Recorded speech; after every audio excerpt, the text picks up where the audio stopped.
I disagree that NAR is the reason Redfin couldn't make it work. Nothing in NAR's survey said, oh, we failed because NAR wouldn't let us rebate commissions. They did. Oh, we failed because of the 11 states that won't let us rebate commissions. Hey, there's plenty to do in the other 39 states. You know, they said we failed because we misunderstood the consumer's willingness to do it yourself in return for savings and to have to put upfront money in the game. And that is a fundamental understanding of the American consumer that has not changed and will not change based on any proposed settlement. Hey guys, welcome back. Thanks for tuning in. My name is Mark Ammons with Elevated Agents and LPT Realty. Hey, in today's video, we're going to be going through some of the new models that are popping up after this proposed NAR lawsuit settlement that are threatening to completely change the way that real estate is done, right? There's models out there that are claiming they're going to completely take over real estate commissions and change the way that we're all getting paid. And the question is, how much of that is fact and how much of that is fiction? So today, Robert Palmer, the founder and CEO of LPT Realty, is going to break down what these models look like, where they've been tried in the past, and whether or not there's an actual chance that these things might be able to change real estate commissions forever. So if you're interested in that, if you're interested in learning more about the NAR lawsuit settlement, more about the new models that are popping up so that you can stay up to date in your business, you definitely want to watch the rest of this video. I'm excited to go through it with you, and we're jumping into it right now.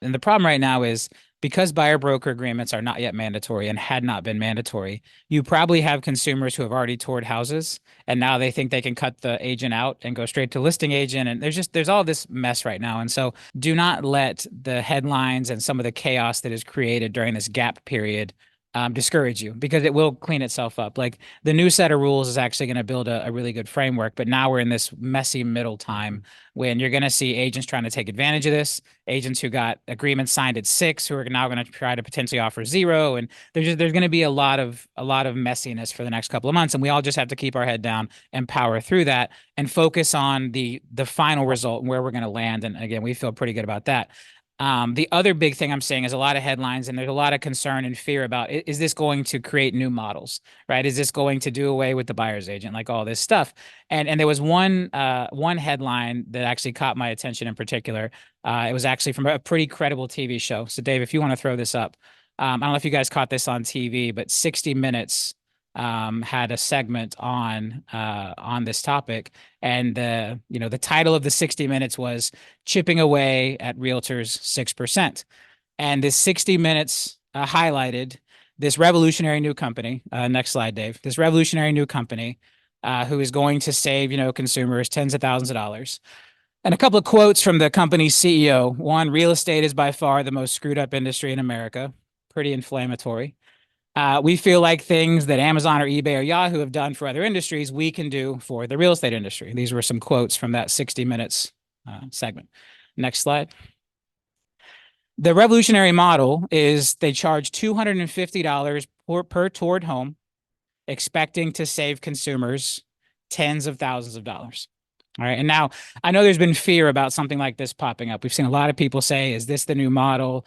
Are we going to a world where buyers agents are now just going to be paid per home like this? Is this what's going to happen now that the NAR settlement that's proposed potentially becomes ratified? Right? And so again, lots of inflammatory headlines. Again, this was 60 Minutes, pretty credible show. Next slide, Dave. Yeah, and so I guess this is a little bit of an April Fool's joke, because zoom in on that date for me, Dave. This 60 Minutes article or show aired in 2007. All right.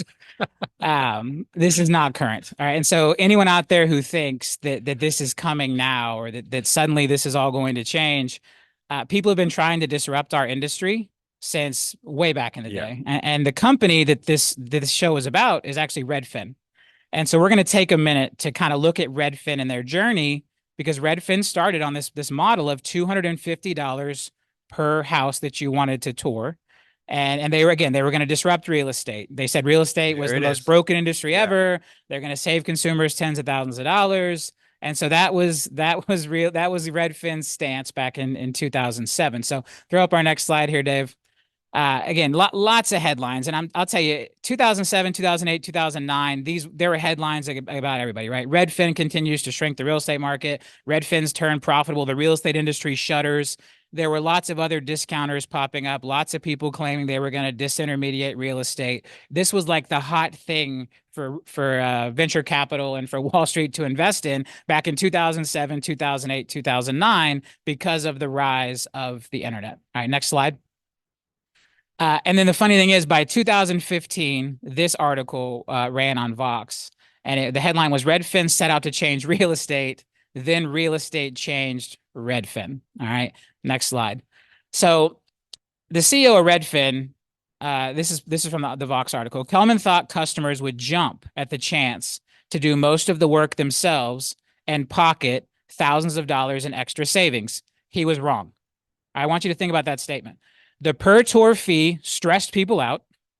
Also, first time home buyers have a lot of questions that Redfin wasn't really set up to answer. So you went from this is the most broken industry ever. We're going to Amazon it. We're going to Yahoo it. We're going to Google it. To then by 2015, they're saying we were wrong. Our per tour fee stressed people out. First time home buyers have a lot of questions we can't answer. Next slide.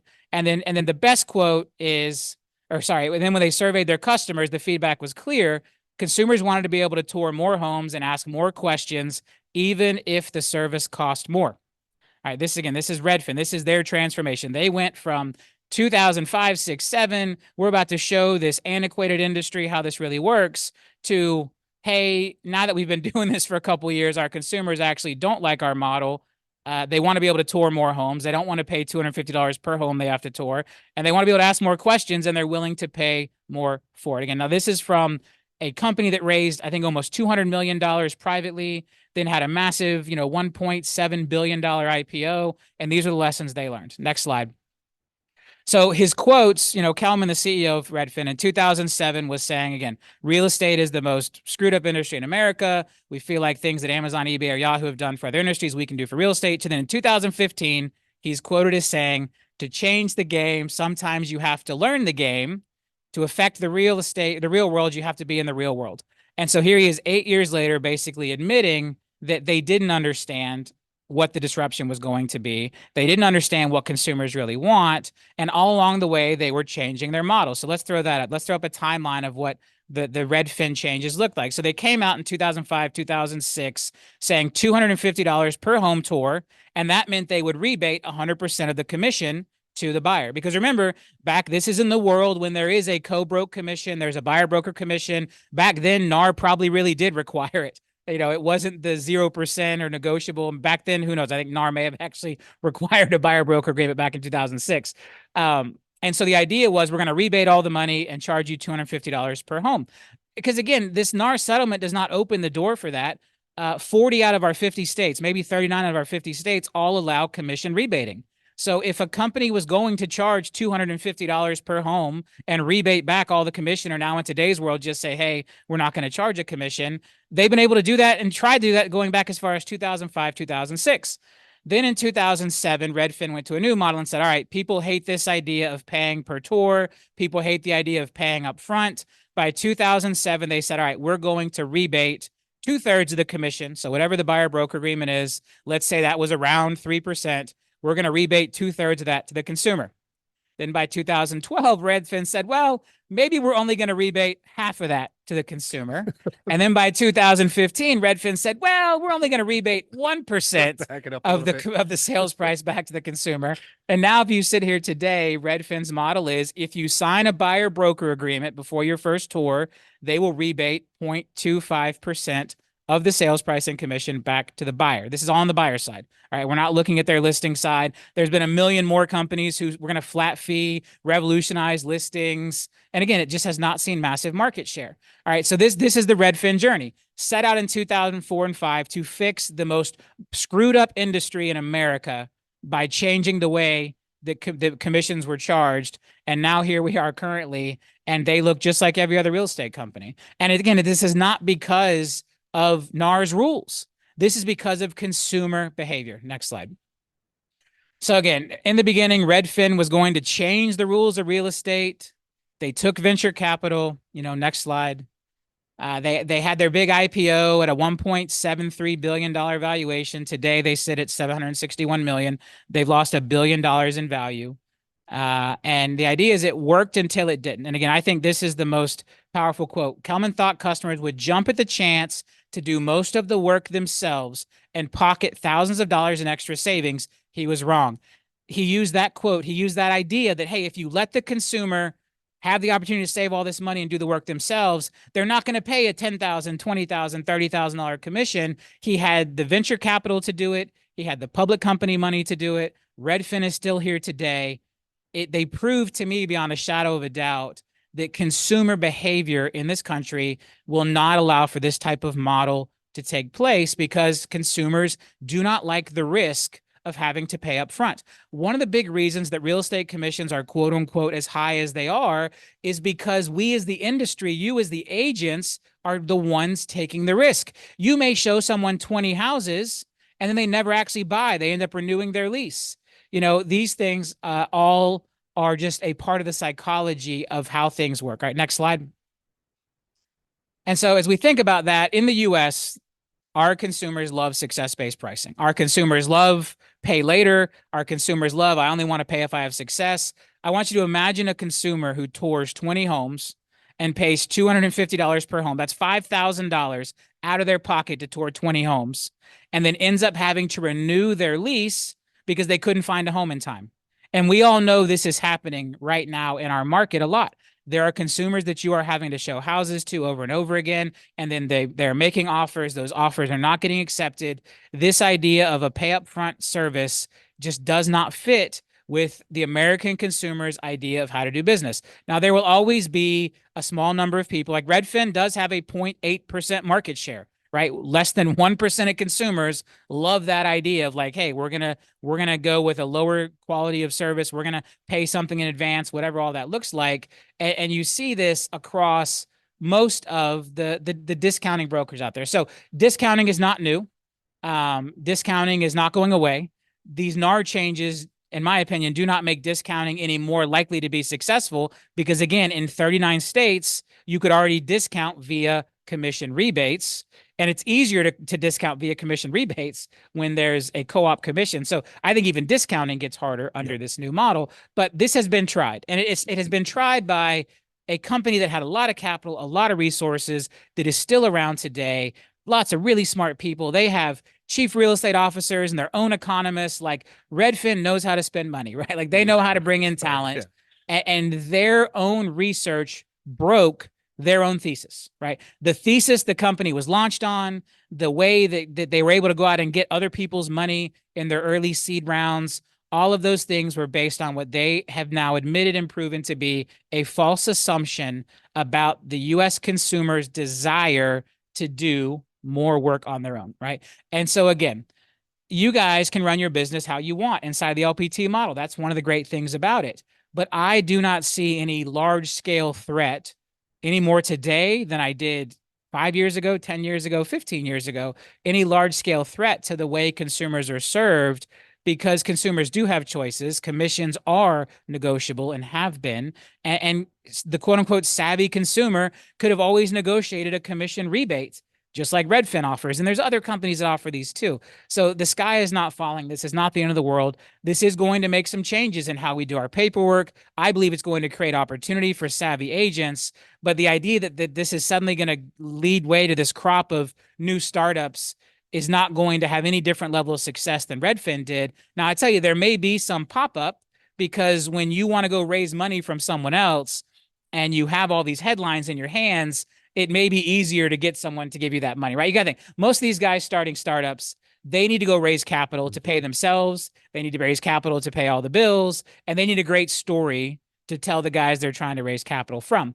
And so right now there is this potential for a great story. So we may see some Redfin clones pop up who go back to Redfin's original thesis from 2005 and 6, that if you let the consumer do most of the work themselves, they'll do it. But I believe firmly they will see the same result that Redfin did, which is they will just become basically regular real estate companies, because that is what the consumer wants. This is the consumer making this choice is what pushed Redfin to go to a more normal model from a discount model on the buy side here 17 years later. Consumer choice. Consumers want better representation, and consumers do not want the upfront risk. They want that success-based fee, and they're willing to pay a premium to get a success-based fee, because we as an industry are the ones who are having to say, you know what? I showed this consumer 20 houses and they never bought. I showed this consumer 15 houses, they never bought. And then I showed this consumer one house and they did buy. Well, did that consumer overpay? Did the other consumers get a great deal at free? We as an industry are the ones having to put all that together and come out with a pricing structure that makes it work for the consumer. And that pricing structure has been proven day in and day out for decades now.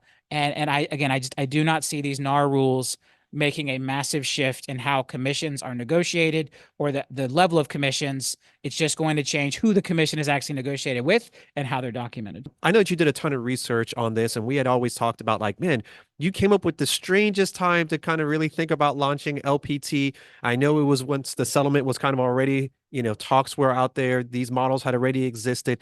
How much of that thought process went into, I guess, the way that you modeled LPT? Yeah, look, so I think the big decision for me, was to launch LPT and fund it personally, right? Because if you look at, again, go back and look at Redfin's story, they came up with an idea and they went and raised capital from other people so they could pay themselves and not take the risk themselves. I have funded every penny of LPT so far personally. Not money I borrowed, not money I raised from venture capitalists, not money I raised from Wall Street, like money that would have been my wife, kids, my family's, like our legacy, our estate. I use dollars that I earned to fund this company. It's because I believe in it that much. But let me tell you, before I did that, I did a ton of research. I mean, I dug into all these models. I wanted to understand, is there a potential for some discounter to pop up? Is there some potential for massive disruption? Because I'm here to bet on the real estate agent. And so to do that, I have to understand what are the threats to the real estate agent, because we are all in this together. That is the LPT model. And so, yeah, we did a ton of research. We experimented with stuff, like we tested things, like we got so deep into that world leading up to the LPT launch to understand, is there some true threat? And remember, the big lawsuit was already filed and the DOJ was already talking about commission decoupling. If you remember, the DOJ and NAR had a settlement, I think about a decade ago. When that settlement happened, that's when a lot of these same headlines popped up. Then, oh, now that NAR and the DOJ have settled, you're going to see the commission discounters finally get the spotlight they deserve. Didn't happen, but at the time, the DOJ was already saying, "Hey, we don't like the way the current model works. These lawsuits had been filed, and we're working on getting class certification." And so we took all that into account. I had done tons of research on all the Redfin, Purple Bricks. I mean, you name all of these different models out there. And I sleep great at night knowing that I'm here to bet on the real estate agent.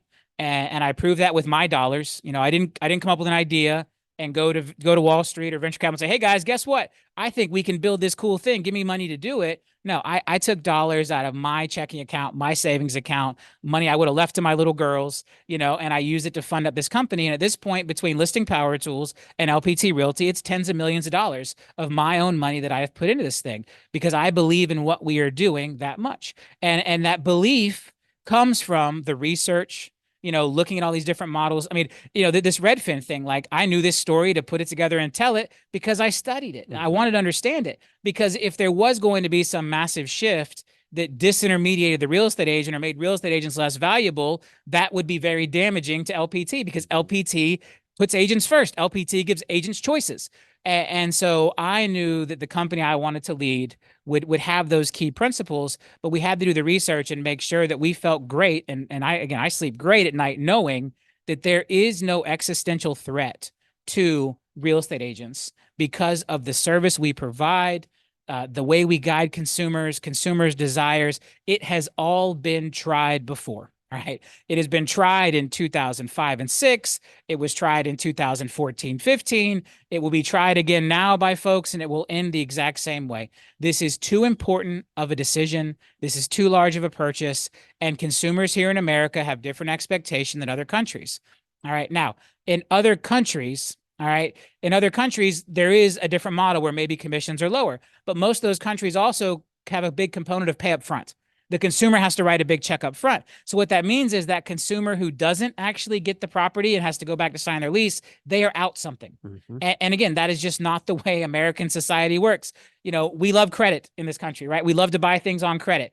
financing cars, credit cards. Like, it is who we are. American consumers are very much, low financial risk on these types of transactions, low down payment, don't want to use money. Again, these are different psychological and consumer behaviors than what you see in other countries. And so, when the lawyers try to compare our commission structures to other countries, they have to understand that the lower commission structure has always been available.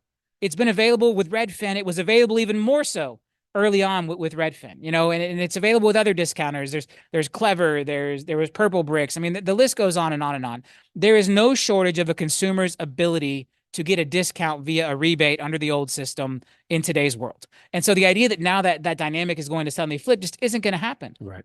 Savvy, the consumer, that 1% of consumers, 2% of consumers who are willing to do the work themselves, right? The type of consumer that the CEO of Redfin was, because he himself said, well, I would go do all that work myself. Why won't everyone else? Well, you're not representative of the broader community. Right, Like, of the average consumer is scared going through this process. They don't understand it. They want the expertise. They want the help. They want the hand holding. They don't want to feel like every time they go view a house, a ticker is running up. Like, could you imagine that? Like, all right, sit down with your consumer, like, yeah, it's going to be $250 per house you want to view. Here's 50 houses. Which one would you like to look at? Imagine the husband and wife thinking like, well, honey, we only have $750. So let's pick the 3 that we want to look at. And then another agent says, hey, how about this? I'll take you to all 50. And when we close, I'm going to make $15,000, but I'm going to take you to all 50 houses.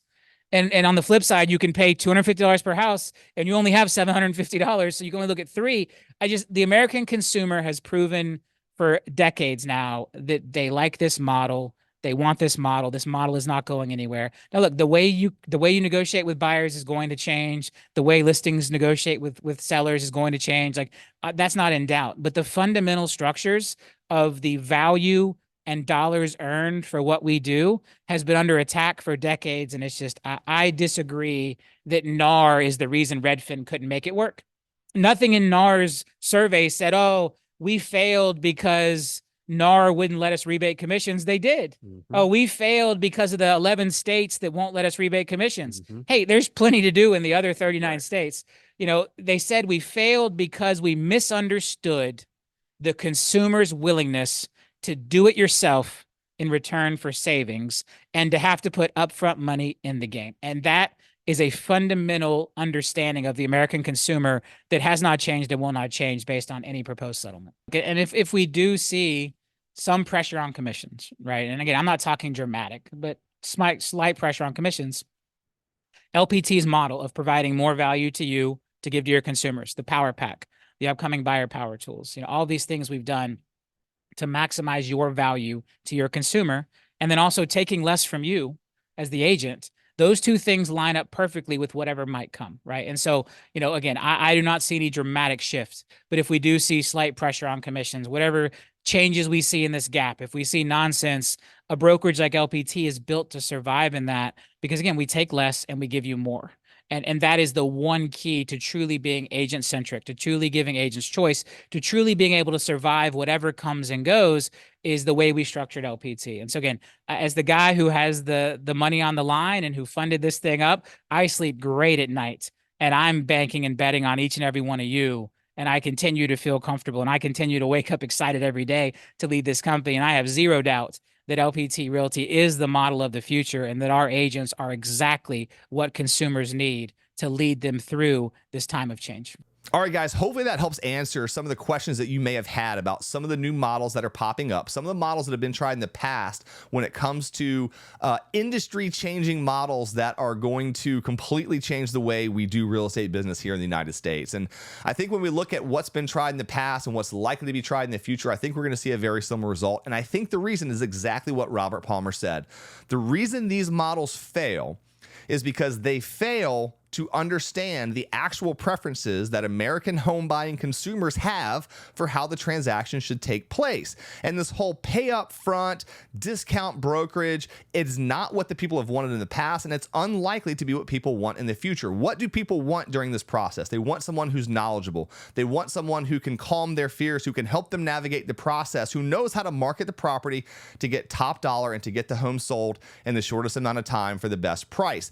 And so what I would suggest is, instead of spending your time worrying about these new discount models that may potentially pop up and try to disrupt the industry, focus on aligning yourself with the brokerage that has the tools to make you the best at doing the things the consumer actually wants, which is selling their house for the top dollar in the lowest period of time. And you do that through the best marketing. And so align yourself with a company that understands marketing, that understands how to navigate these turbulent times, and puts you in a position to win by giving you an unfair advantage. And in my opinion, that brokerage is LPT Realty. Guys, I hope you learned a lot from Robert Palmer. Again, he's our founder and CEO, and this is the kind of knowledge that he brings to us on a weekly basis. And so if this is the kind of knowledge that you want firsthand access to, and you want to be aligned with a brokerage who has the tools in place to make you the best marketing agent in your industry, which is the thing that your clients are actually looking for, go ahead and schedule a call. There's a link down in the description below. I would love to connect with you. I'd love to answer any questions that you have about LPT, ask you some questions about your business and your goals, and see if LPT might be the right fit and if I might be the right sponsor. Guys, I thank you so much for watching this video. I hope you got a lot out of it. I look forward to seeing you on the next one. Until then, be well.